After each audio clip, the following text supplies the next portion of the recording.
Halo semuanya, kali ini kita akan belajar tentang integrasi antara Google Cloud Storage dengan Google Compute Engine, yaitu kita akan belajar gimana caranya agar Google Cloud Storage itu bisa di-mount secara lokal di Compute Engine. Sebenarnya ada beberapa skenario yang memungkinkan kita membutuhkan hal ini. Contohnya, kita punya beberapa script lain yang akan store data di Cloud Storage dan kita perlu untuk menjalankan script lain di Compute Engine, tapi file yang diakses itu hanya bisa file lokal gitu. Jadi seolah-olah lokal, dia nggak mau mengakses dengan cara lain seperti dengan HTTP request dan lain sebagainya.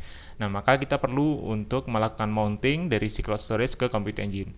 Caranya untuk di Ubuntu secara spesifik gitu ya. Pertama kita harus add dulu GPGG dari repository si Google. Oke, kita bisa jalankan perintahnya call https package.cloud.google.com/apt /doc/aptkey.jpg, lalu kita pipe ke aptkey add dash gitu.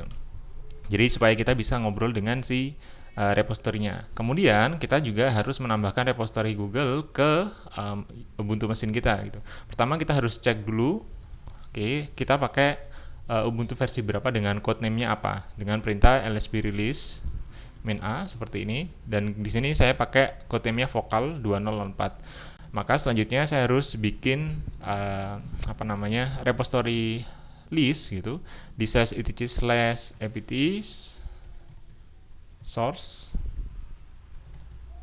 .list.d, terus pakainya adalah GCS views seperti ini, dan saya tambahkan dep spasi http://packages.cloud.google.com/apt. Nah, di sini GCS views dash vokal. Nah, vokal ini bergantung dengan release yang teman-teman pakai ya, bisa Xenial, kemudian bisa vokal, bisa yang lainnya. Jadi disesuaikan aja dan spasi main. Selanjutnya tinggal kita update aja sih apt-nya, apt get update seperti ini.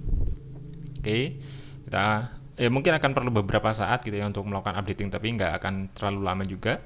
Lalu kita tunggu dulu sampai selesai, dan setelah itu kita bisa install package yang kita perlukan untuk melakukan mounting cloud storage ke Compute Engine, yaitu dengan apt-get install gcs views Google Cloud Storage Views. Oke.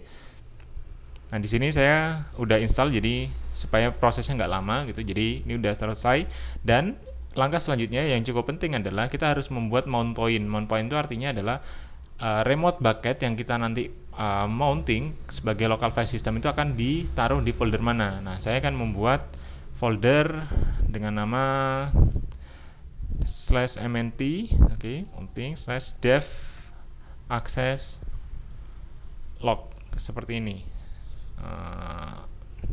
lokal katakanlah seperti itu. Nah, folder ini nantinya akan saya jadikan directory mounting ke bucket yang sudah saya punya, yaitu dev access log bucket ini. Oke, jadi ekspektasinya adalah apa yang terjadi di bucket ini juga akan terrepresentasikan dengan folder yang ada di sini.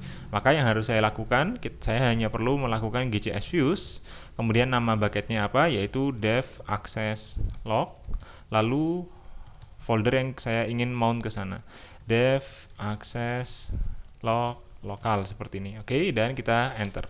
Nanti akan ini ada proses yang sedang berjalan dan selesai. Jadi sudah selesai untuk mountingnya. Jadi kita tes saja untuk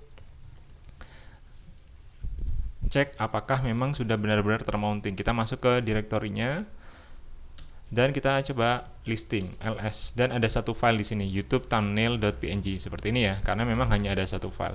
Dan ketika kita ingin mengecek apakah perubahannya itu take effect, kita bisa delete yang di sini dari bucket, dan kita bisa coba untuk listing lagi dari folder yang ada di dalam Compute Engine. Oke, udah deleted. Kita ls min a lagi dan nggak ada file. Oke, jadi sampai sini kita udah bisa melakukan mounting data dari cloud storage ke Compute Engine. Nah, sekarang yang belum bisa dilakukan adalah ketika kita membuat file di local file system, di local folder sini, katakanlah touch test.txt, itu masih akan gagal karena memang untuk mounting ini itu hanya read only atau satu arah dari si cloud storage ke Compute Engine. Untuk video yang tentang bidirectional atau ketika perubahan baik di cloud storage maupun dari Compute Engine itu akan take effect dua-duanya, kita akan bahas di video selanjutnya. Kalau teman-teman ada pertanyaan atau ada sharing terkait dengan topik ini, silahkan tuliskan di komentar dan jangan lupa untuk share video ini. Sampai jumpa di video selanjutnya.